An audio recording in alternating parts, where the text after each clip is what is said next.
Hi friends, welcome to world of Tamil. நாம் இன்றைக்கி breakfast டின்னருக்கு ஈஸியாக சீக்கிரமாக செய்யக்கூடிய ஹெல்த்தியான கேழ்வரகு அடை செய்ய போகிறோம். வாங்க எப்படி செய்கிறதுன்னு பார்க்கலாம். ஒரு பாத்திரத்தில் 4 டம்ளர் கேழ்வரகு மாவு, 1 டம்ளர் கோதுமை மாவு, 1 ஸ்பூன் உப்பு, 1/2 ஸ்பூன் சோம்பு, 1 கைப்பிடி முருங்கைக்கீரை, கொஞ்சமாக கருவேப்பிலை, கொஞ்சமாக கொத்தமல்லி, 2 மீடியம் சைஸ் வெங்காயத்தை பொடி பொடியாக நறுக்கி போட்டுக்கலாம். கூடவே 3 பச்சை மிளகாய் போட்டுட்டு அதை ஒரு டைம் நல்லா மிக்ஸ் பண்ணி விட்டுக்கலாம்.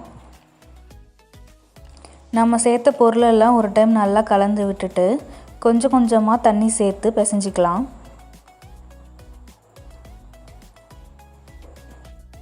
எடுத்த உடனே நிறைய தண்ணி சேர்த்துடாமல் கொஞ்சம் கொஞ்சமாக தண்ணி சேர்த்து மிக்ஸ் பண்ணிக்கலாம். சப்பாத்தி மாவு அளவுக்கு டைட்டாக பிசையக்கூடாது. நம்ம தட்டினா ஈஸியாக ஸ்ப்ரெட் ஆகிற அளவுக்கு லூஸாக பிசைஞ்சு கொடுக்கணும். இந்த அளவுக்கு பிசையணும். நம்ம தோசைக்கல்லில் போட்டு தட்டுறக்குள்ளே நல்லா ஸ்ப்ரெட் ஆகிற அளவுக்கு பிசைஞ்சிக்கணும். இந்த ஸ்டேஜில் உப்பு பத்தலைன்னா டேஸ்ட் பண்ணிவிட்டு கொஞ்சம் போட்டுக்கோங்க. இப்போது மாவு ரெடி. ஸ்டவ் ஆன் பண்ணி அதில் தோசைக்கல்லை வச்சு ஹீட் ஆனதும் நம்ம பிசைஞ்சு வச்சுருக்க மாவில் கொஞ்சமாக எடுத்து ஹீட்டான தோசைக்கல்லில் வச்சு நல்லா ஸ்ப்ரெட் பண்ணி விடணும்.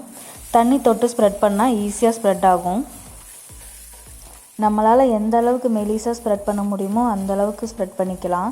அப்போ தான் உள்ளெல்லாம் நல்லா வேகும். நம்ம வெறும் கேழ்வரகு மாவு மட்டும் சேர்த்தோம்னா வேகும்போது உடஞ்சிரும், திருப்பி போடக்குள்ளே 2ஆக உடஞ்சிரும். ஆனால் நம்ம கோதுமை மாவும் சேர்த்துருக்கிறதுனால உடையாமல் அழகாக வரும். அதுவும் இல்லாமல் டேஸ்ட்டும் சூப்பராக இருக்கும். நல்லா ஸ்ப்ரெட் பண்ணி விட்டாச்சு. இப்போது சுற்றிலும் எண்ணெய் விட்டுக்கலாம். எண்ணெய் விட்டுட்டு லோ ஃப்ளேம்லேயே வச்சு கொஞ்சம் நேரம் வேக வைக்கலாம். 2 சைடும்.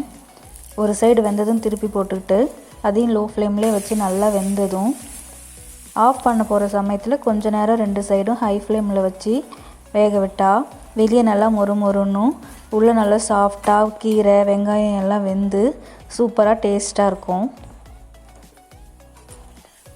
அவ்வளோதான், கேழ்வரகு அடை ரெடி. வாங்க டேஸ்ட் பண்ணி பார்க்கலாம். பாருங்கள், வெளியே நல்லா மொறுமொறுன்னு உள்ளே நல்லா சாஃப்டாக கீரைலாம் நல்லா வெந்திருக்கு. கசப்பாலாம் இருக்காது. கீரை நல்லா வெந்துடுறதுனால நல்லா டேஸ்ட்டாக இருக்கும். நீங்களும் ட்ரை பண்ணி பாருங்கள் ஃப்ரெண்ட்ஸ். தேங்க்யூ.